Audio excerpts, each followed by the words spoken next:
वे 4 महीने गोपा ने विवाह की तैयारियों में काटे।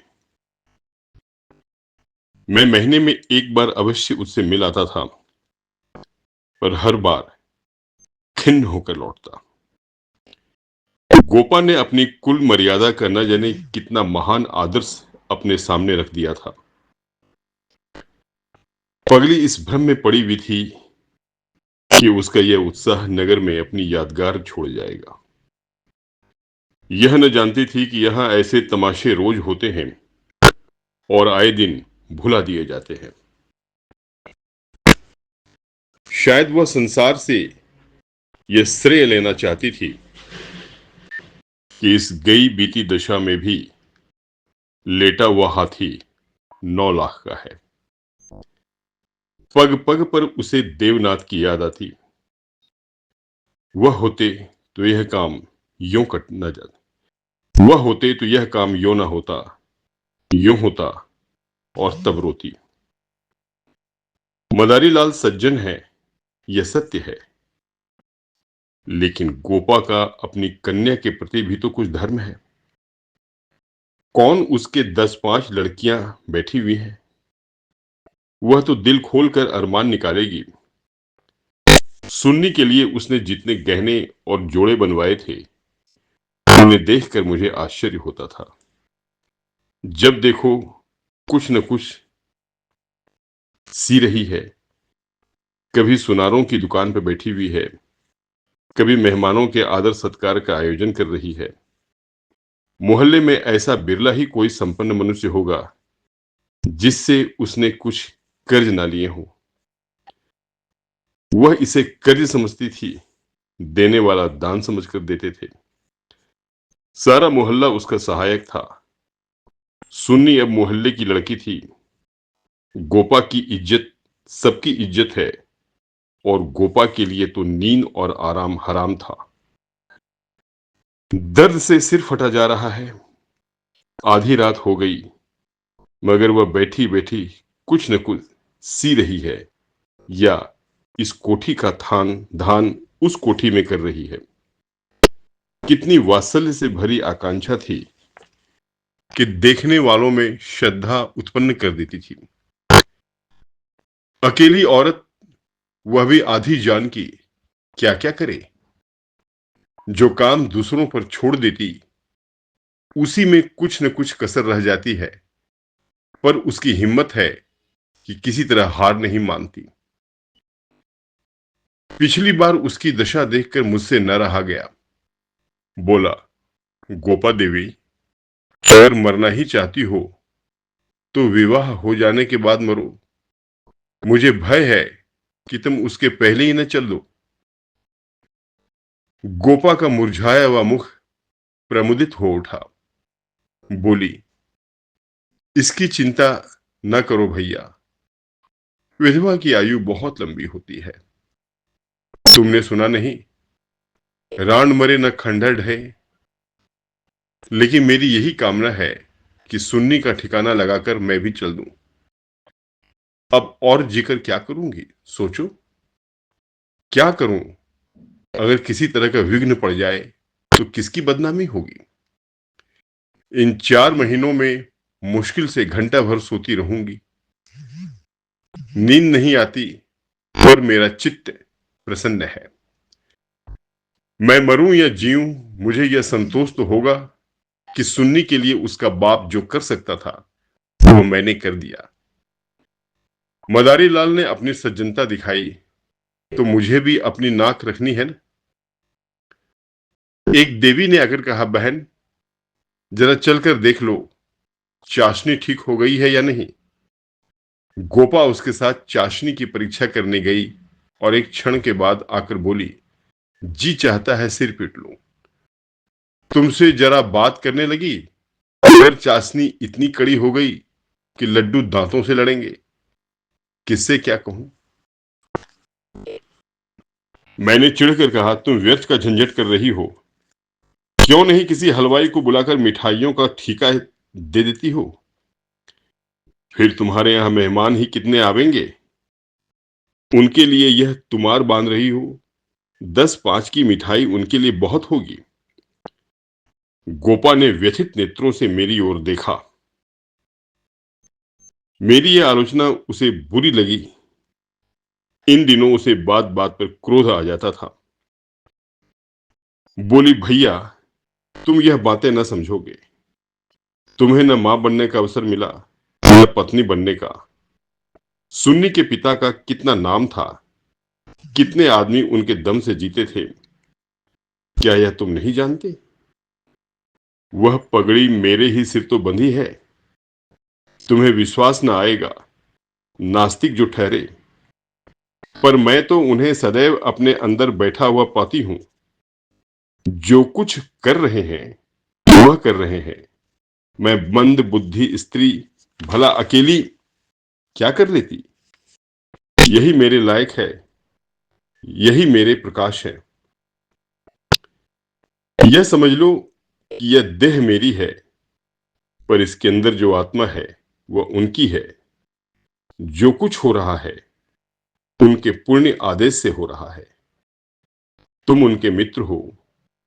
तुमने अपने सैकड़ों रुपए खर्च किए और इतना हैरान हो रहे हो। मैं तो उनकी सहगामिनी हूं, लोक में, परलोक में भी। मैं अपना सा मुंह लेकर रह गया। जून में विवाह हो गया। गोपा ने बहुत कुछ दिया और अपनी हैसियत से बहुत ज्यादा दिया, लेकिन फिर भी उसे संतोष न था। आज सुन्नी के पिता होते तो जाने क्या क्या करते। बराबर रोती रही। जाड़ों में फिर दिल्ली गया। मैंने समझा था अब गोपा सुखी होगी। लड़की का घर और वर दोनों आदर्श हैं। गोपा को इसके सिवा और क्या चाहिए? लेकिन सुख उसके भाग्य में ही न था। मैं अभी कपड़े भी ना उतारने पाया था कि उसने अपना दुखड़ा शुरू कर दिया। भैया घर द्वार सब अच्छा है, सास ससुर भी अच्छे हैं, लेकिन जमाई निकम्मा निकला। सुन्नी बेचारी रो रो कर दिन काट रही है। तुम उसे देखो तो पहचान न सको। उसकी परछाई मात्र रह गई है। अभी कई दिन हुए आई हुई थी। उसकी दशा देखकर छाती फटती थी, जैसे जीवन में अपना पथ खो बैठी हो। न तन बदन की सुध है, न कपड़े लत्ते की। मेरी सुन्नी की दुर्गति होगी ये तो स्वप्न में भी न सोचा था। बिल्कुल गुमसुम हो गई है। कितना पूछा, बेटी तुमसे वह क्यों नहीं बोलता, किस बात पर नाराज है, लेकिन कुछ जवाब नहीं देती। बस आंसू बहते रहते हैं। मेरी सुन्नी कुएं में गिर गई। मैंने कहा, तुमने उनके घर वालों से पता नहीं लगाया? लगाया क्यों नहीं भैया, सब हाल मालूम हो गया। लौंडा चाहता है मैं चाहे जिस राह जाऊं, सुन्नी मेरी पूजा करती रहे। सुन्नी भला इसे क्यों सहने लगी? उसे तो तुम जानते हो, कितनी अभिमानिनी है। वह उन स्त्रियों में नहीं जो पति को देवता समझती है और उसका दुर्व्यवहार सहती रहती है। उसने सदैव दुलार और प्यार पाया है। बाप भी उस पर जान देता था। मैं भी आंख की पुतली समझती थी। पति मिला छैला तो आधी आधी रात तक मारा मारा फिरता है। दोनों में क्या बात हुई यह कौन जान सकता, लेकिन दोनों में कोई गांठ पड़ गई है। न वह सुन्नी की परवाह करता है और न सुन्नी उसकी परवाह करती है। मगर वह तो अपने रंग में मस्त है। सुन्नी प्राण दिए देती है। उसके लिए सुन्नी की जगह मुन्नी है। मुन्नी के लिए उसकी उपेक्षा है और रुदन है। मैंने कहा, लेकिन तुमने सुन्नी को समझाया नहीं? उस लौंडे का क्या बिगड़ेगा, इसकी तो जिंदगी खराब हो जाएगी। गोपा की आंखों में आंसू भर आए। बोली, भैया किस दिल से समझाऊं? सुन्नी को देखकर तो मेरी छाती फटने लगती है। बस यही जी चाहता है कि उसे अपने कलेजे में रख लूं, कि इसे कोई कड़ी आंख से देख भी ना सके। सुन्नी फूहड़ होती, कटु भाषणी होती, आराम तलब होती तो समझाती भी। क्या यह समझाऊं कि तेरा पति गली गली मुंह काला करता फिरे, फिर भी तू उसकी पूजा किया कर। मैं तो खुद यह अपमान न सह सकती। स्त्री पुरुष में विवाह की पहली शर्त यह है कि दोनों सोलहों आने एक दूसरे के हो जाएं। ऐसे पुरुष तो कम हैं जो स्त्री को जौ भर विचलित होते देखकर शांत रह सके, पर ऐसी स्त्रियां बहुत हैं जो पति को स्वच्छंद समझती है। सुन्नी उन स्त्रियों में नहीं है। वह अगर आत्मसमर्पण करती है तो आत्मसमर्पण चाहती भी है, और यदि पति में यह बात न हुई तो वह उससे कोई संपर्क न रखेगी, चाहे उसका सारा जीवन रोते रोते कट जाए। यह कहकर गोपा भीतर गई और एक सिंगारदान लाकर उसके अंदर के आभूषण दिखाती हुई बोली, सुन्नी इसे अब की यहीं छोड़ गई, इसलिए आई ही थी। ये वे गहने हैं जो मैंने न जाने कितने कष्ट सहकर बनवाए थे। उनके पीछे महीनों मारी मारी फिरी थी।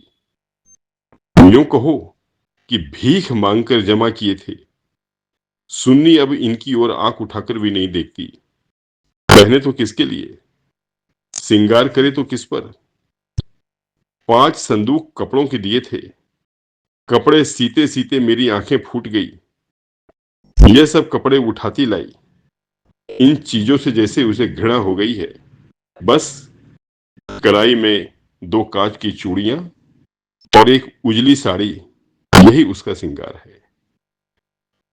मैंने गोपा को सांत्वना दी, मैं जाकर जरा केदारनाथ से मिलूंगा, देखूं तो वह किस रंग ढंग का आदमी है। गोपा ने हाथ जोड़कर कहा, नहीं, भूल कर भी न जाना। सुन्नी सुनेगी तो प्राण ही दे देगी। अभिमान की पुतली ही समझो उसे, रस्सी समझ लो जिसके जल जाने पर भी बल नहीं जाते। जिन पैरों ने उसे ठुकरा दिया है उन्हें वह कभी न सहलाएगी। उसे अपना बनाकर कोई चाहे तो लौंडी बना ले, लेकिन शासन तो उसने मेरा न सहा, दूसरों का क्या सहेगी। मैंने गोपा से उस वक्त कुछ न कहा, लेकिन अवसर पाते ही लाला मदारी लाल से मिला। मैं रहस्य का पता लगाना चाहता था। संयोग से पिता और पुत्र दोनों एक ही जगह मिल गए। मुझे देखते ही केदार ने इस तरह झुककर मेरे चरण छुए कि मैं उसकी शालीनता पर मुग्ध हो गया।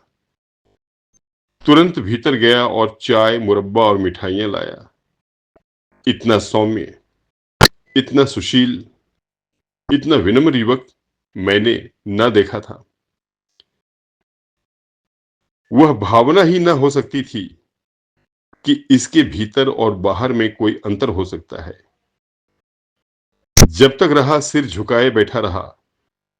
उच्छृंखलता तो उसे छू भी न गई थी। जब केदार टेनिस खेलने चला गया तो मैंने मदारी लाल से पूछा, केदार बाबू तो बहुत सच्चरित जान पड़ते हैं, फिर स्त्री पुरुष में इतना मनोमालिन्य क्यों हो गया है। मदारी लाल ने एक क्षण विचार करके कहा, इसका कारण इसके सिवा और क्या बताऊं कि दोनों अपने माँ बाप के लाडले हैं, और प्यार लड़कों को अपने मन का बना देता है। मेरा सारा जीवन संघर्ष में कटा, अब जाकर जरा शांति मिली है। भोग विलास का कभी अवसर ही ना मिला। दिन भर परिश्रम करता था, संध्या को पढ़कर सो रहता था। स्वास्थ्य भी अच्छा न था, इसलिए बार बार यह चिंता सवार रहती कि कुछ संयम कर लूं। ऐसा न हो कि मेरे पीछे बाल बच्चे भीख मांगते फिरें। नतीजा यह हुआ कि इन महाशय को मुफ्त का धन मिला, सनक सवार हो गई। शराब उड़ने लगी। फिर ड्रामा खेलने का शौक हुआ। धन की कमी थी ही नहीं, उस पर माँ बाप के अकेले बेटे, इसकी प्रसन्नता ही हमारे जीवन का स्वर्ग था। पढ़ना लिखना तो दूर रहा, विलास की इच्छा बढ़ती गई। रंग और गहरा हुआ, अपने जीवन का ड्रामा खेलने लगा। मैंने यह रंग देखा तो मुझे चिंता हुई। सोचा ब्याह कर दूं, ठीक हो जाएगा। गोपा देवी का पैगाम आया तो मैंने तुरंत स्वीकार कर लिया। मैं सुन्नी को देख चुका था। सोचा ऐसी रूपवती स्त्री पाकर इसका मन स्थिर हो जाएगा। पर वह भी लाडली लड़की थी, हठीली, अबोध, आदर्शवादिनी। सहिष्णुता तो उसने सीखी ही ना थी। समझौते का जीवन में क्या मूल्य है, इसकी उसे खबर ही नहीं। लोहा लोहे से लड़ गया। वह अभिमान से इसे पराजित करना चाहती थी, यह उपेक्षा से। यही रहस्य है। और साहब, मैं तो बहू को ही अधिक दोषी समझता हूं। लड़के तो प्राय मनचले होते ही हैं। लड़कियां स्वभाव से ही सुशीला होती हैं और अपनी जिम्मेदारी समझती हैं। इनकी सेवा, त्याग और प्रेम ही इनका अस्त्र है, जिससे वे पुरुष पर विजय पाती हैं। उसमें ये पूर्ण ही नहीं। डोंगा कैसे पार होगा, ईश्वर ही जाने। सहसा सुन्नी अंदर से आ गई, बिल्कुल अपने चित्र की रेखा सी, मानो मनोहर संगीत की प्रतिध्वनि हो। कुंदन तप कर भस्म हो गया था। मिटी हुई आशाओं का इससे अच्छा चित्र नहीं हो सकता। उलाहना देती भी बोली, आप न जाने कब से बैठे हुए हैं, मुझे खबर तक नहीं। और शायद आप बाहर ही बाहर चले भी जाते। मैंने आंसुओं के वेग को रोकते हुए कहा, नहीं सुन्नी, यह कैसे हो सकता था। तुम्हारे पास आ ही रहा था कि तुम स्वयं आ गई। मदारी लाल कमरे से बाहर अपनी कार की सफाई कराने लगे। शायद मुझे सुन्नी से बातचीत करने का अवसर देना चाहते थे। सुन्नी ने पूछा, अम्मा तो अच्छी तरह से हैं? हाँ, अच्छी हैं। तुमने अपनी यह क्या गत बना रखी है? मैं तो बहुत अच्छी तरह से हूं। यह बात क्या है? तुम लोगों में यह क्या अनबन है? गोपा देवी प्राण दिए डालती है, खुद मरने की तैयारी कर रही है। कुछ तो विचार से काम लो। सुन्नी के माथे पर बल पड़ गए। आपने नाहक यह विषय छेड़ दिया चाचा जी। मैंने तो यह सोचकर अपने मन को समझा लिया कि मैं अभागिन हूं। बस इसका निवारण मेरे बूते से बाहर है। मैं उस जीवन से मृत्यु को कहीं अच्छा समझती हूं जहां अपनी कदर ना हो। मैं व्रत के बदले में व्रत चाहती हूं। जीवन का कोई दूसरा रूप मेरी समझ में नहीं आता। इस विषय में किसी तरह का समझौता करना मेरे लिए असंभव है।